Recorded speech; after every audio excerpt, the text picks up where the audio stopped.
about to do something which I don't like to do, which is to discuss a concern or a problem without having a solution. Because I don't really know what the solution is, except, and I know what the answer is, but I also know what the cost is. I do like to cycle. And when I'm going from A to B, it's typically, there is no bike path, which is the way my route would have to be.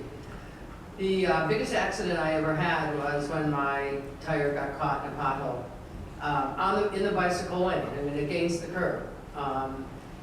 The problem is that as cyclists, we have to swerve out of the bike lane. And as those of you who don't cycle know, the same thing's true when you're driving a car. You're driving down the highway and all of a sudden there's a humongous pothole and you have to swerve out. There's a good chance you may swerve into traffic behind you or cause an accident.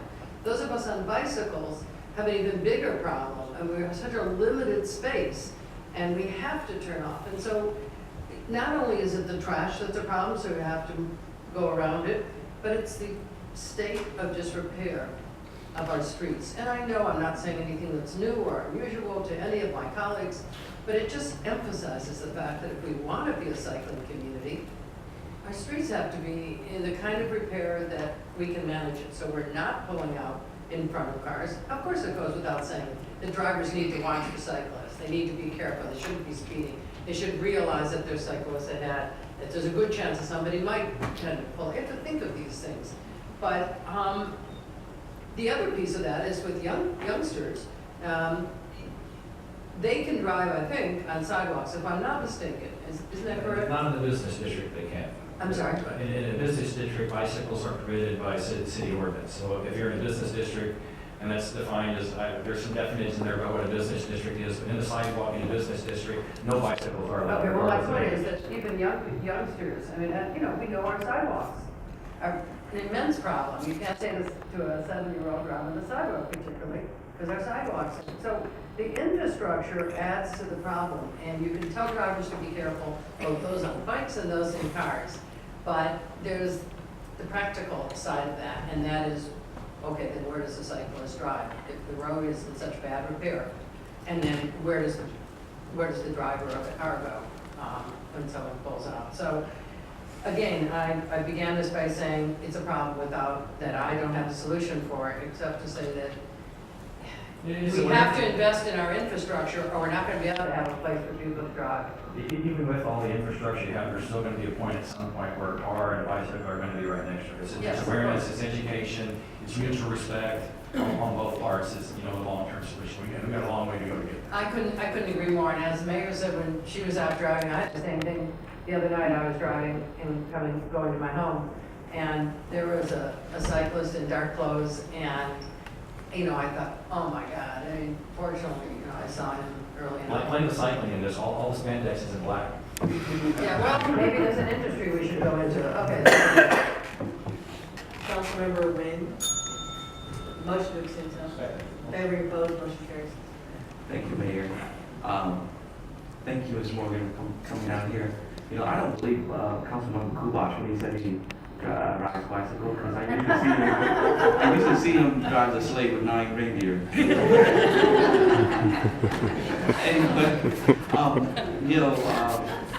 I love bicycle riding too. My children do too. It's not just the bicyclists that I'm concerned about, because we had pedestrians that was killed over the past couple of weeks in our district and Councilmember Laster's district. I would like you to contact my staff, come in my office, so you can share with me your ideas, and I can share with you my concern and maybe some ideas. The biggest thing, the infrastructure in Complete Street, that's a long-term vision. That's going to take 5-10 years to get there. We got to get something in place to get us transition to that 5-10 years that's effective. Other cities have made this progress. We don't have to invent the wheel. We need to leverage a lot. Mayor Pro Tem Gonzalez. Thank you, Mayor.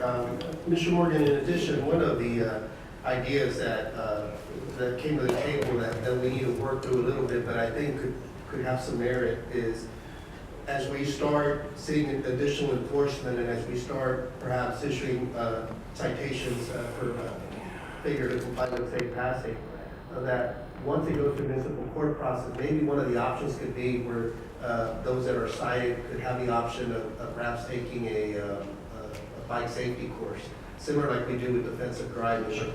We do have enough licensed trainers that can teach the course. I know we have over 50 that are licensed here locally. Mike Houston does a great job with that as well. So that could also help with the education. So, you know, when I left the police department and took this role on, one of my goals was to try to be a problem solver and use some of that skill set to try to solve problems for my district and for the city. And I've always tried to do that so far to 2 terms, and I want to continue to do that. And this is one area that, as you know, is very important to me. I'm glad Jerry's been in contact with you. He's standing over there waiting to talk to you as well. So we'll be engaged and look forward to working with you on this. There's a lot of what I like to call low-hanging fruit that we can do in addition to long-term plans. And I do want to thank the mayor because she has obviously been supportive of safe passing and complete streets and put some building blocks there for us to build upon. And so there's some short-term and long-term plans, but maybe with increased enforcement, both citing cyclists and drivers. If we're in the wrong, give us a ticket, please. Absolutely, but I think we could all, and then raising awareness and education, there's a lot we can do because when we see the popularity of the MS-150 and other recycling events throughout the year, this is only going to continue to grow, so let's find a way to make it work. Thank you. Councilmember Bradford. Thank you, Mary. And Mr. Morgan, I just want to kind of keep the record simple. I'm not pushing a penalty or a fee. I'm the last guy to push for fees around the council table. I simply wanted to start a discussion about how do we bring about a larger portion of registration of bicycles in our city, because I don't know of any other way that we can ensure the idea that bicycle safety includes the bike operations, the functionality of the equipment, and also knowing the rules of the road. And as more and more cyclists take to the roadway, we simply have to create some process where we ensure that they know the rules of the road. Many people ride on the sidewalks because they don't know it's prohibited. They simply don't know they're supposed to ride with the flow of traffic.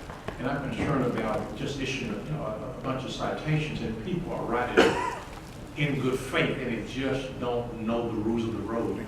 So what kind of process can we reach out to those thousands of cyclists out there and make them aware what the rules of the road is? Kind of work on LMAC and Bike Houston as well. We have little flyers we give out that basically have the rules of the road from the